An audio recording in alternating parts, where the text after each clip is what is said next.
Now to that baffling museum mystery that sounds like something straight out of a movie. An ancient Egyptian statue spinning in place inside an exhibit at a top museum. ABC's John Muller has that story for us.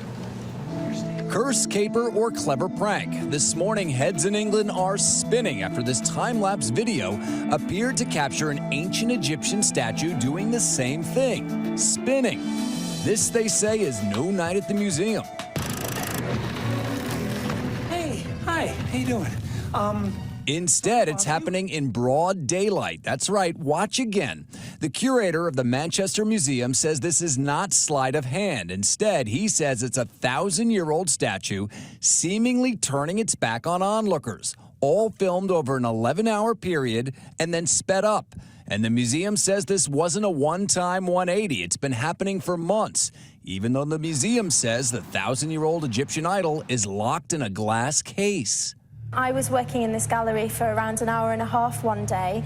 The statuette had moved 45 degrees and the gallery was empty. Nobody was walking through. So how can that be explained by visitor footfall or vibration? So, could the pharaoh be fed up? Is this ancient artifact angry? They were placed in the tomb as substitutes for the body in case something should happen to the body. They were sort of an ancient Egyptian security. Others say the weird rotation is the result of subtle vibrations, causing the staid statue to do the twist.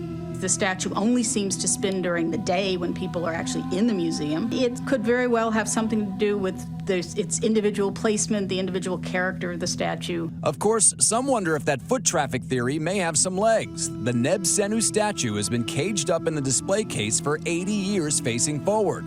Perhaps it now wants people to see the inscription on its back, asking for bread, beer, and beef, and maybe a ride to the local pub.